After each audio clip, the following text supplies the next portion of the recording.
Alors salut à tous, salut les copains. Bon, ça y est, elle est enfin finie. J'en aurais mis du temps avec les stickers. Bon, je vous avouerai que j'ai continué les stickers solo hier soir.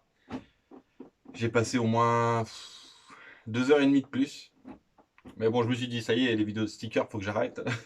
Vous allez commencer à en avoir marre. Du coup, j'ai dit, allez, on se la finit. Puis j'ai encore le petit Madvan à faire derrière. Faut que je m'active un petit peu le fion, comme on dit, parce qu'après j'ai encore les 2 DT03 à faire. Bon allez, on va remettre un petit peu d'éclairage. Donc je vous refais un petit check-up complet de ce qui a été fait dessus. Et je la dévoile. Tout, tout, tout, tout, tout, tout. Et ben non. Allez, c'est parti. Non, je suis trop content, elle est trop bien. Elle est magnifique. Alors, voilà le devant. Donc pour ceux qui n'ont pas vu les vidéos de montage, c'est avec les phares qu'on vient d'intégrer. Donc il faut maroufler la partie avant du phare. Donc il faut maroufler, hop, avec les stickers qui sont fournis avec. Et après, par en dessous, on vient coller un autre phare qu'on peint et qu'on vient coller les stickers dessus. Donc je vous la montre. Ça y est les gars.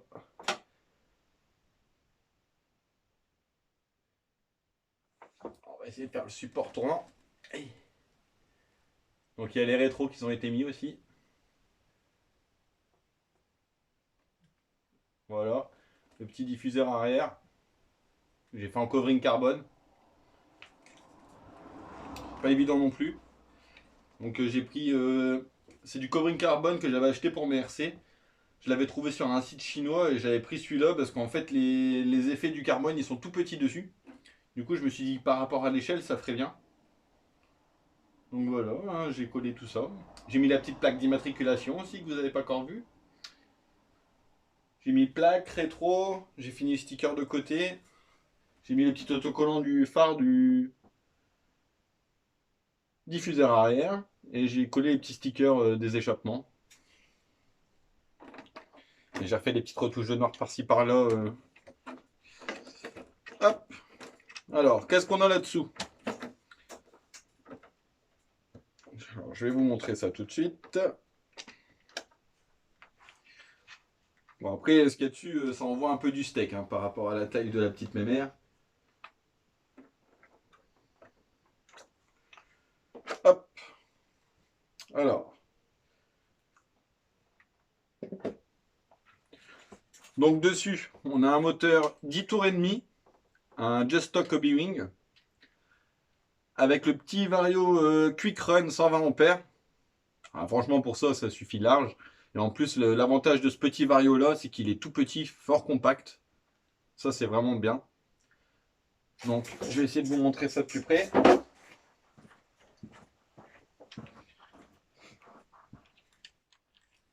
Bon, après, elle a pris un petit peu la poussière, hein, comme elle a fait une sortie la dernière fois, avec une carreau provisoire. Donc, je suis venu le monter ici. Là, j'ai mis l'interrupteur en off juste ici. Je ne sais pas si vous allez voir. Voilà, il est juste là en bas.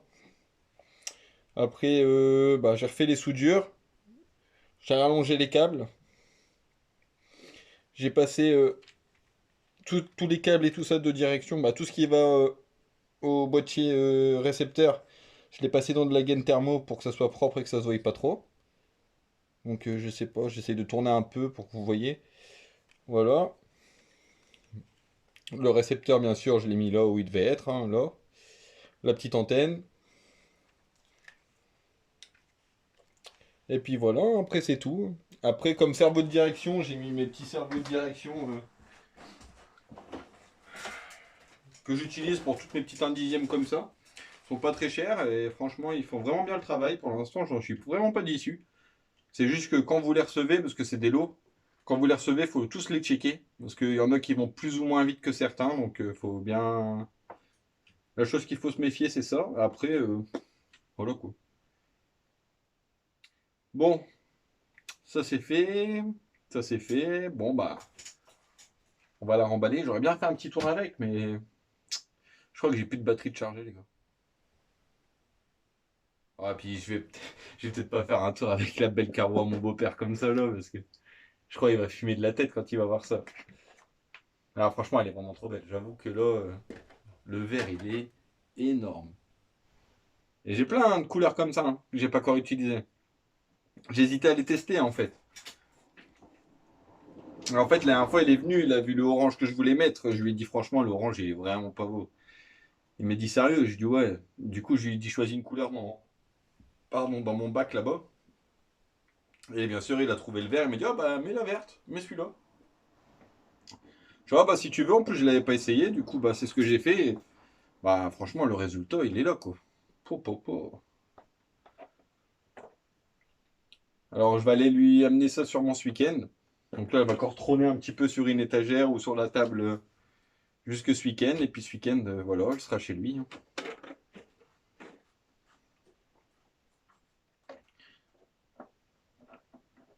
C'est le même, là, il vient de se prendre une Tamiya FF03.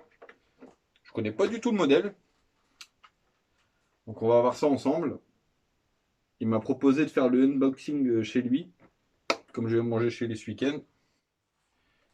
Il m'a dit, ah, j'ouvre pas le carton, je t'attends. Il me fait, tu feras une vidéo unboxing. Je dis, ah, pas de souci.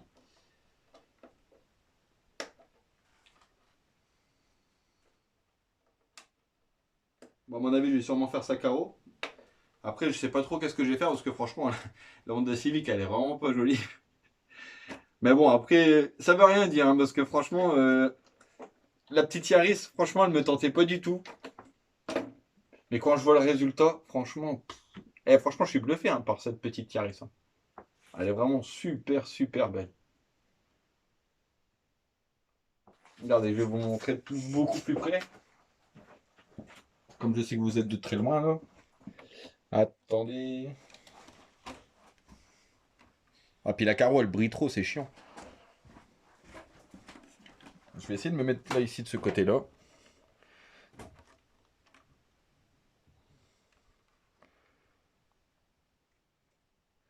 Putain, il me faudrait des bras de 12 mètres. Ou alors, je vais mettre devant.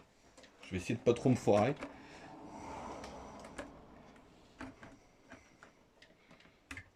Bon, c'est surtout le cul hein, que j'ai vraiment galéré. Vous voyez le diffuseur avec le covering carbone.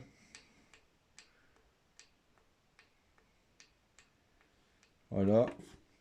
Oh, j'ai la lampe qui s'amuse à faire des petits bruits. C'est le même, hein, les rétros pour aller coller les trucs réfléchissants là. Attendez, j'essaie de vous montrer. Les trucs réfléchissants dedans. C'est un peu de la merde. Normalement, j'avais encore les stickers des lignes de toit à poser. Mais là, franchement, les lignes, elles sont tellement nettes que je me suis dit, ça sert à rien de les mettre. Du coup, je les ai pas mises.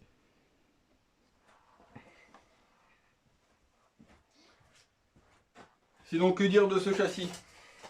Bah, ça fonctionne super bien, traction avant. Ça, c'est franchement, c'est top. Les pneus, bon, ils adhèrent bien, mais c'est pas non plus super ouf. Bah, après, avec la puissance qu'on lui a mis au cul là, j'ai souvent une roue qui patine sur l'autre. Mais ça, c'est le diff, hein, c'est parce qu'il est juste graissé. Regardez-moi ça. Donc en fait, je pense pour que ça soit vraiment bien, il faudrait réussir à bloquer le diff. Ça passe comme un autobloquant, comme sur les voitures échelle 1. Je peux vous dire que l'autobloquant, sur les échelles 1, ça change, mais vraiment tout. Mon parrain, il a une Mégane 3 RS, la Trophy, la 275 avec autobloquant. Je peux vous dire que la différence de comportement, elle est énorme. Je vais vous refaire un petit récap sur les huiles de diff, ce que ça change. Je sais pas si ça vous intéresse, mais bon, moi ça fera une petite explication. Donc l'explication, elle est très simple, hein. Posez ma mère à côté. Donc en fait, quand vous braquez vos roues, vous êtes en appui dans un virage, comme ça, et que vous mettez gaz, en gros, la roue qui est en appui, donc ça sera, si je tourne par exemple à droite, bah, ça sera celle-ci qui sera en appui. Ça va faire comme ça, grossièrement. Je grossis un peu la chose. Ça va faire ça. Du coup, cette roue-là, elle est en l'air. Et comme cette roue-là, elle a plus d'adhérence, toute la puissance avec le diff, elle va se répercuter sur la roue qui a le moins de grip. Donc en gros, celle-là, elle va patiner et vous allez avoir moins de vitesse. Comment expliquer ça? Vous allez avoir moins de traction. Parce que cette roue-là, elle aura plus de puissance. Ce sera celle-là qui sera en train de tout prendre pour rien en fait, parce que ça va patiner. Du coup, ce qu'on fait, c'est qu'on durcit les huiles de diff pour pouvoir permettre de transmettre plus de puissance sur la roue qui en appuie. C'est comme si on bloquait son diff au fur et à mesure, façon de parler grossièrement, quoi. Parce que par contre, si vous bloquez le diff complètement, ça fait complètement l'opposé. Ça veut dire que vous avez autant de puissance à droite et à gauche, même en appui. Ce qui fait que vos passages en courbe, ils vont être monstrueux, mais vous allez avoir une voiture un peu démoniaque à conduire. Parce que quand vous allez être en appui, si vous accélérez trop fort, ça va partir et vous allez avoir le cul qui risque de partir à chaque fois comme ça du cul, quoi. Du coup, il faut trouver un bon compromis entre les deux, il faut s'amuser, faut chercher. Et par contre, en autobloquant, vous allez bouffer du pneu aussi. Parce qu'en fait, on met un diff sur les voitures. Parce qu'en fait, quand vous braquez et que vous tournez, vous avez une roue qui va parcourir plus de distance par rapport à l'autre. C'est scientifique, les gars. Du coup, vous allez avoir en gros une roue, comment expliquer ça, qui va faire moins de distance que l'autre pour arriver à la fin du virage. Et du coup, bah, vous allez forcer sur la gomme en fait. Je sais pas si vous allez comprendre, ceux qui m'ont compris, dites-le, mais je pense que vous allez comprendre, vous avez compris à peu près. C'est un peu difficile à expliquer. Comment je pourrais expliquer ça différemment? Bonne question. Hmm. Ah, c'est comme quand vous êtes sur un circuit ou quoi. Vous prenez l'extérieur du virage. Vous allez faire beaucoup plus de distance qu'à l'intérieur du virage. Et là, c'est exactement la même chose. Mais du coup, comme vous allez bloquer le diff, vos roues vous tournez à la même vitesse. C'est pour ça qu'on met un diff. C'est pour éviter de bouffer les pneus et la mécanique un petit peu. Parce que ça force surtout en fait quand vous bloquez. Parce que vous allez avoir une roue qui va aller, qui devrait aller. Par exemple, celle-là, elle devrait aller plus vite que celle-là pour pouvoir faire le virage parfait. Et l'inverse pour l'autre roue. Donc voilà l'explication pourquoi il y a un diff sur les voitures. Bon, en tout cas, déjà sur les voitures à échelle 1. Après, répartition des masses, tout ça, c'est vachement pas mal du tout. Un moteur à l'avant. Le seul point noir que je trouve de cette petite bébête, c'est ça. Vous vous rendez bien compte que on est au 21e siècle, ça devrait plus exister. Mais bon, après, par rapport au prix du kit, bon, on va pas trop se plaindre. Surtout que la carreau, elle est bien finie niveau équipement. Donc voilà, c'était le petit blabla du jour. Bon, j'espère que vous avez compris quelque chose. Je sais pas si vous avez compris. Alors là.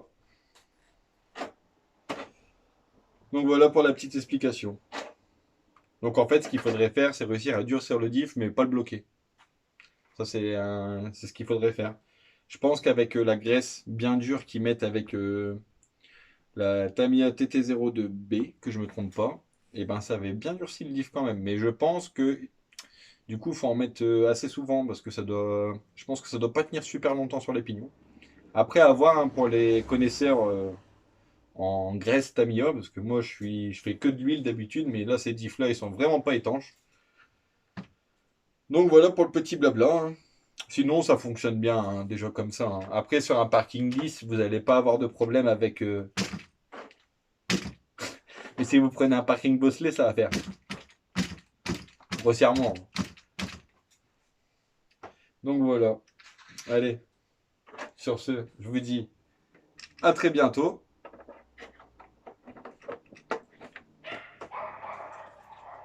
Ah ça y est, il y a madame qui rentre, il y a les chiens qui gueulent, comme d'hab.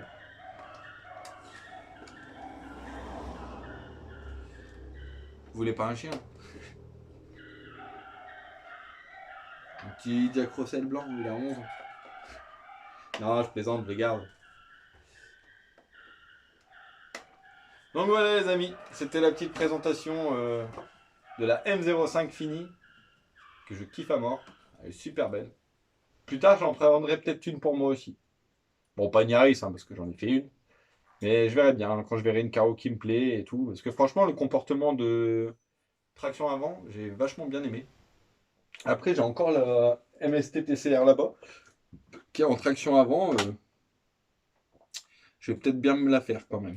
En plus, j'ai la carreau là-bas qui m'attend, la Bikey Design, la nouvelle là, qui m'attend. Il va falloir que je me motive à la faire. Donc, je vais peut-être faire la petite traction là-bas. En plus, il y a des roues avec les pneus neufs et tout dessus. Différentiel à biréglable. En plus, en alu. Voilà, je pense que ça va être tip top. Bon, allez, les copains, je vous dis à très bientôt. On se revoit pour la suite avec le petit Madvan. On va se faire l'autopsie, on va le démonter, on va rehuiler les diffs, faire l'entretien complet, les huiles d'amortisseur et nettoyage complet. Puis après, voilà, normalement, il devrait partir. Bon, allez, je vous dis à la prochaine. Ciao, ciao. Et amusez-vous. Amusez-vous bien. Allez, tchuss.